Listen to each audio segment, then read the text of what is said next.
नौकर बीवी का। घर की जिम्मेदारियां पति और पत्नी दोनों को संभालनी होती है। पूजा, अरे विनोद, क्या हुआ? कितनी देर से तुम्हें चाय बनाने के लिए बोला हुआ है, बनी या नहीं? विनोद, ला रहा हूँ, बस 2 मिनट रुको।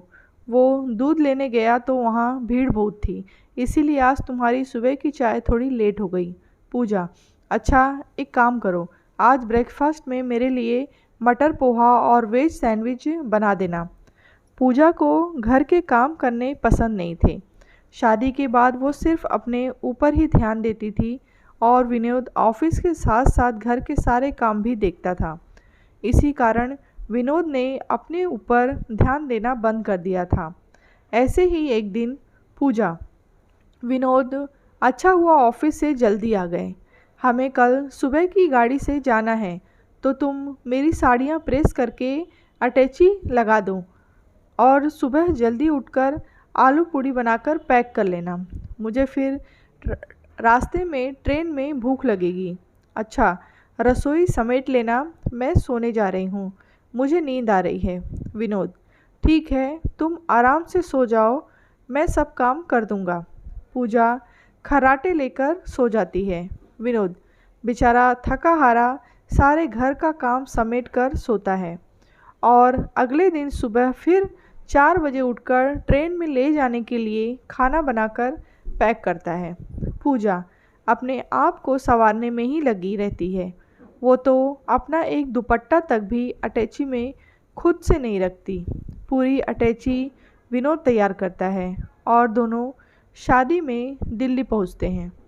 पूजा विनोद को बाहर छोड़ देती है और खुद होटल के अंदर चली जाती है। विनोद बेचारा अकेले ही अटैची और बैग उठाकर अंदर जाने लगता है। गार्ड, 7 स्टार होटल है, तुम अंदर नहीं जा सकते। विनोद, तुम जानते भी हो मैं कौन हूँ। गार्ड, देखने में तो अब क्या ही बोलें, जो भी है, तुम ऐसे अंदर जाने नहीं देंगे, समझे? अंदर बड़े बड़े लोगों ने होटल के कमरे बुक किए हुए हैं, पता चले किसी का सामान इधर से उधर हो गया तो। विनोद फ़ोन पर, पूजा, तुम कहो, ये लोग मुझे अंदर नहीं आने दे रहे हैं। पूजा, अच्छा रुको, मैं अभी आती हूँ। पूजा गार्ड से, क्या हुआ, तुम इन्हें अंदर क्यों नहीं आने दे रहे हो? पूजा की दोस्त, सॉरी जीजू, आपको इतनी परेशानी हुई। गार्ड्स, सॉरी सर, हम आपको पहचान नहीं पाए। पूजा, मैंने तुम्हें कहा था ना कि कुछ नए कपड़े खरीद लो, करा दी ना मेरी बेइज्जती सब लोगों के बीच में। अब देखो मैं कितनी सुंदर लग रही हूँ और तुम मेरे साथ चलते हुए कितने बेकार लग रहे हो। विनोद बेचारा चुपचाप पूजा की सारी बातें सुनता रहा। गलती उसकी नहीं थी, उसके पास इतना समय नहीं था कि वो अपने कपड़े भी ढंग के बदल पाता या नए कपड़े खरीद पाता। विनोद सारा दिन तो ऑफिस और घर के कामों में व्यस्त रहता है और अब अपनी सहेली की शादी के फंक्शन में भी पूजा ने विनोद को नौकर बनाकर रखा हुआ था। पूजा, विनोद, मेरे लिए एक गिलास पानी ला दो और कुछ खाने को भी लेते आना, मैं तब तक यहाँ चेयर पर बैठी हूँ। पूजा की दोस्त, तू तो सही है पूजा, तेरा सारा काम तो जीजू कर देते हैं। पूजा, वही तो, हस्बैंड को पहले दिन से ही अपने हाथों पे रखो तो सही रहता है। तू भी इस बात को गांठ बांध दे, शादी होते ही खुद काम पर मत लग जाना, हस्बैंड से करवाना। पूजा की दोस्त, पागल हो रही है क्या? मेरे हस्बैंड तेरे हस्बैंड की तरह नहीं है जो घर के काम करेंगे, वो तो एक गिलास पानी तक उठाकर नहीं रखते।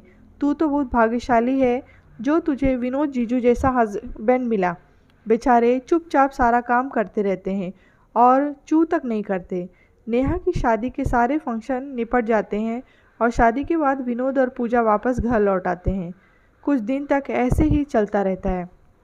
विनोद को कुछ दिनों से बुखार था, पर वो इस बारे में पूजा से छुपा रहा था और अचानक एक दिन वो बेहोश हो जाता है। पूजा उसे हॉस्पिटल लेकर जाती है। डॉक्टर रिपोर्ट्स के मुताबिक इन्हें काफ़ी दिनों से बुखार है, जो कि अब बहुत बिगड़ गया है और उसने टाइफाइड का रूप ले लिया है। क्या इन्होंने ज़रूरत से ज़्यादा शरीर से काम लिया था? पूजा मन में, मैं डॉक्टर से कैसे कहूँ कि ऑफिस के साथ सारे घर का काम विनोद अकेले ही करते हैं। मुझसे ये बहुत बड़ी भूल हो गई। मेरी वजह से विनोद को आज ही हालत हुई है। पूजा, डॉक्टर, हाँ वो कुछ काम का स्ट्रेस विनोद के ऊपर ज़्यादा आ गया था। डॉक्टर, देखिए जो भी है, पर कम से कम विनोद को ठीक होने में कुछ दिन तो लग ही जाएंगे। कुछ दिन में हमें इन्हें हॉस्पिटल में ही रखना पड़ेगा। बुखार उतरने के बाद ही हम इनको छुट्टी देंगे। विनोद की सेहत का बहुत ज़्यादा ध्यान रखने की ज़रूरत है और आप तो उनकी पत्नी हैं, तो आपसे बेहतर इनकी देखभाल कोई नहीं कर सकता। पूजा की आंखों में आंसू आ जाते हैं। अब वो विनोद का बहुत ध्यान रखने लगती है।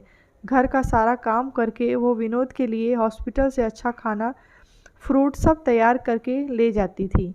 धीरे धीरे वो विनोद ठीक होने लगा और उसे छुट्टी मिल जाती है। विनोद घर जाता है। एक सुबह, पूजा, विनोद जल्दी उठो, मैंने तुम्हारे लिए बढ़िया सी चाय बनाई है। आज हम दोनों मिलकर एक साथ चाय पियेंगे। उसके बाद मैं तुम्हारी पसंद का लंच रेडी करूँगी और तुम मुझे ऑफिस से फ़ोन करके बता देना कि लंच कैसा बना है। विनोद, पूजा, तुमने मेरी कितनी देखभाल की है। सचमुच तुम्हें पत्नी के रूप में पाकर मैं बहुत खुश हूँ और तुम्हें इतना सारा घर का काम अकेले ही करना पड़ा। अब तो मैं ठीक हो गया हूँ, इसीलिए मैं घर का काम भी फिर संभाल लूँगा। पूजा, विनोद, मैं नहीं, हम दोनों मिलकर इस घर को संभालेंगे। हाँ विनोद, मैं गलत थी। पति पत्नी के रिश्ते में सिर्फ एक को ही जिम्मेदारी नहीं संभालनी होती, बल्कि दोनों बराबर बराबर के हिस्सेदार होते हैं। ये बात मुझे समझ में आ गई है। कहानी आपको कैसी लगी है कमेंट बॉक्स में बताएं। कहानी अच्छी लगी हो तो लाइक करें, शेयर करें।